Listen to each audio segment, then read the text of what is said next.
It all started when I decided to draw the high-heeled shoe from the book The 15-Minute Artist by Catherine V. Holmes.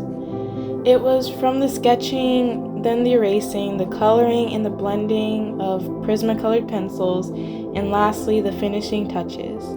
There had been a piece of scripture dwelling in my heart, and it had just been repeating in my mind over and over again. And it was until I had finished the drawing, then finally I read the verse, and it shocked me because it literally reflected the drawing I had just finished, and that verse was Proverbs 31:30.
Proverbs 31:30 states, "Charm is deceptive and beauty is fleeting, but a woman who fears the Lord is to be praised."